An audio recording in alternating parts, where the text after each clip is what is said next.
So on March 11th, 2011, I quit the corporate world and I've been a full-time entrepreneur ever since.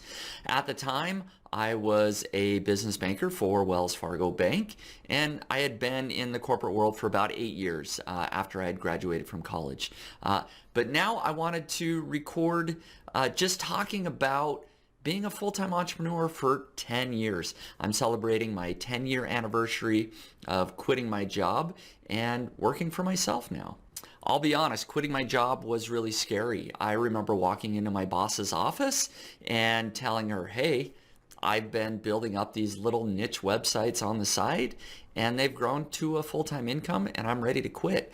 I was super nervous to not only leave my job that I had been at for a long time, but also to now be reliant on these really small niche websites. And I'll dive into exactly the type of sites I was building.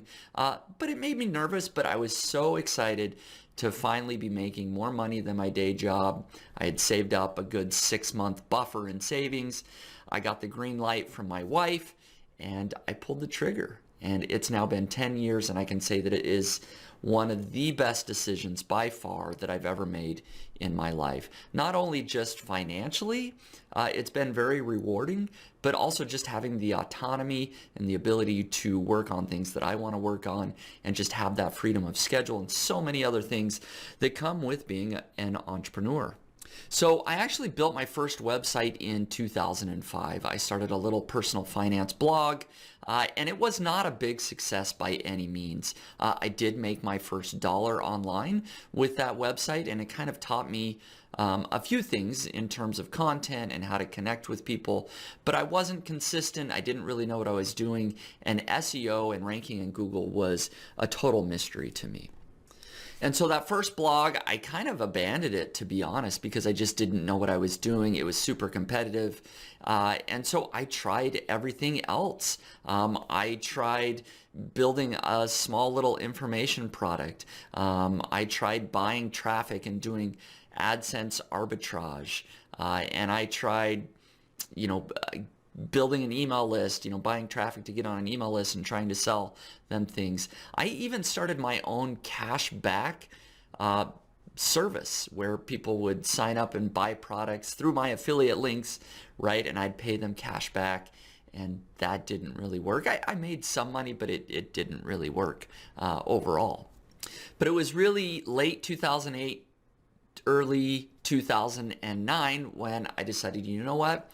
I'm figuring out how to rank in Google a little bit better, and I'm going to go all in on these really small niche websites that I'm going to try and rank quickly in Google for 1 or 2 keywords, and my goal is just going to be make $1 a day. If I can make $30 a month on one of these sites, it's going to be profitable. And to give you some insight to the types of sites that I was building, these were built on exact match domains. They were often just one article, sometimes 5, right, targeting a few different keywords. But I would just try to optimize for one keyword and try to rank it quickly on the first page. And they were mostly monetized with Google Adsense. And if I could make $1 a day, it was profitable because I would outsource the article. I would hire somebody to, put that article on the site and launch the site using free domain. I had one hosting account that could have like 100 websites. So I was paying $5 a month in hosting for 100 websites, and it started to work. I was building websites on worm farms, buffalo nickels, ferret hammocks, and not just ferret hammocks, but fleece ferret hammocks, believe it or not, sick dogs. But the category that really made me the most money and is kind of funny now to look back, that actually allowed me to quit my job is vehicle related keywords. So I was building sites on 7-passenger vehicles. I was targeting things like 6-passenger vehicles, 5-passenger vehicles, you name it. A lot of individual vehicle keywords. And the reason that works so well is because big companies like Toyota, Honda, Chevy, and Ford, they pay a lot per click for people that are looking for vehicles. And so for some of these sites, I started making as much as $50 to $100 a day, even though they were just 1 or 2 page websites. And so it was a really fascinating time, but it led me to making over $10,000 a month by early March of 2011. And I decided, you know what, I'm making more than my day job. I'm going to quit. And so that's what I did. And so I can really hardly believe that I quit my job based on what now we would look back on as really sketchy websites. I mean, it was kind of the early days of Google and before Panda and Penguin updates, and you could rank for not very high quality content built on exact match domains targeting one keyword, and you can make money, and that's what I did. And so kind of crazy that I did that, but I had an ace up my sleeve. I had also been developing Longtail Pro, a keyword research tool, before I quit my job, and I launched it right around the time I was quitting my job. And so I knew, based on some early feedback and traction, that it was going to be a moneymaker as well. And so because of that, you know, the $10,000 a month from my niche sites, and then this ace up my sleeve with Longtail Pro that I was just launching, I felt great about quitting my job. I got, again, the okay from my wife, and I did it. And it's been 10 years since then. So when I quit my job, I built a bunch more websites, and my income actually quickly increased. It went to over $20,000 a month, mostly from Google AdSense, from these niche websites. And things were looking great until, well, they didn't look great.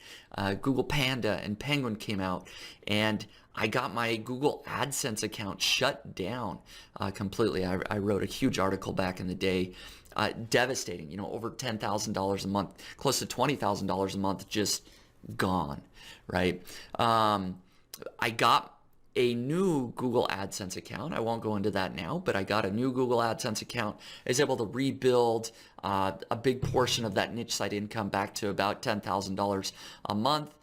But by 2013, Longtail Pro had started to take off. It was making more than my niche sites, more than $10,000 a month at that time. And I really focused on growing the software side of my business because it was taking off. And so between 2013 and 2016, it grew exponentially. And if you watch one of my earlier videos, I sold the business Longtail Pro in early 2016 for a 7-figure sum. So over $1 million, and it's a life-changing amount of money. And again, you can watch the video where I talk a little bit more about that. So if I look at my portfolio today, my niche site income is still over $10,000 a month. You know, I've publicly shared owntheyard.com. That's one of my niche sites. It's making about $4,000 a month. But I've got a few others, not nearly as many as I used to, but I've got, you know, 3 or 4 others that I'm kind of focusing on, and it definitely equals more than $10,000 a month. And so I've still got that nice income, but it probably doesn't come as a surprise to you that nichepursuits.com and Link Whisper, my internal linking WordPress plugin, they're both making much more than my niche site portfolio, of course. So overall, I'll just say that entrepreneurship has been very rewarding. I'm so glad I quit my job 10 years ago, but there are some lessons that I've learned along the way, and I wanted to share just a couple of those with you. One is that I've always done well having multiple irons in the fire.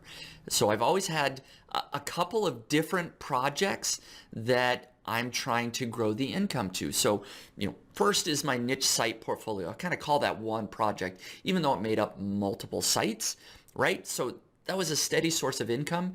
But then I started Longtail Pro. I had this other side thing. You know, there are some other projects that failed, but they're kind of irons in the fire that I tried. Things like Welcome Splash, another WordPress plugin I tried, niche website theme. I had a service called Rank Hero that I partnered on that I won't go into the details, but it was a PBN that I learned my lessons never to do PBNs again. Anyways, but these were all different irons in the fire that I had, that some worked and some crashed and burned really bad. But I'm so glad that I had tried a few different things, because like when my Google AdSense account got shut down, I'm sure glad I had Longtail Pro to sort of fall back on until I was able to rebuild my niche site income and build that portfolio again. The other sort of lesson that I've learned, and it goes kind of hand in hand with the first thing that I shared, is just that entrepreneurship can be a roller coaster both financially and emotionally. And it's important to not get too tied up emotionally with your income, because some days you're going to see, boy, you have a record day. You make, whatever that record is, $1,000 a day, right? And then the next day you make like $50. And even though your average of those 2 days is maybe higher than a normal average, emotionally, you just feel like you've crashed and burned on day 2 or 3, right? And the same goes with months or even years, right?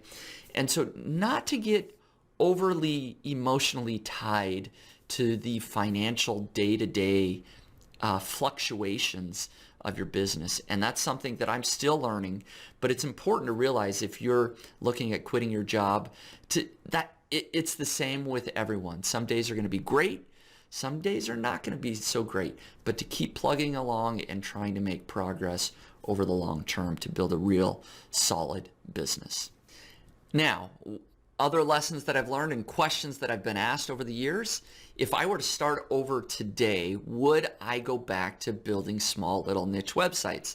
The answer is no, I probably wouldn't. Instead of a bunch of small little niche websites, I would just be building one large blog or one large niche site, if you will, and focus on that, right?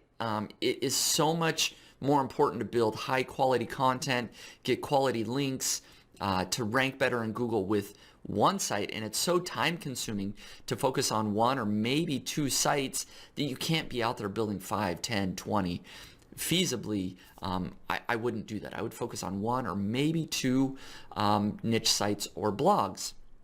And in addition to that, like I said, have multiple irons in the fire. I would even have maybe another sort of side project to start. Maybe that's flipping something. There it goes. Look at that. Maybe that's building a software tool that can grow into a much longer term business as well. Overall, I am very bullish on software. And so I would advise people that maybe don't even go into blogging if that's not your thing, or doing SEO with niche sites. Maybe consider building a software tool from day one. It has the potential to be extremely profitable. It's a business that you can grow, get your own customer base, and start recruiting your own affiliates, right? Instead of being an affiliate for somebody else, maybe you want to recruit affiliates to sell your software tool. So I'm very bullish on that, and so if you're just starting out, maybe that's the way to go. Overall, I have loved being an entrepreneur for the past 10 years. I can't believe that it's really my 10-year anniversary right now, and I look forward to seeing what the next 10 years bring. It's had a lot of ups, it's had a lot of downs, but overall, it's provided me that freedom, the autonomy to feel like I'm making an impact in building the products and services that I want to build, and I've thoroughly enjoyed it, and I would highly encourage those out there considering becoming an entrepreneur to really look into that, because it's been very, very rewarding for me and my family. Overall, I hope you've enjoyed the video and the thoughts that I've had to share here, and can take away a few things that you can apply into your own business. Thanks again for watching.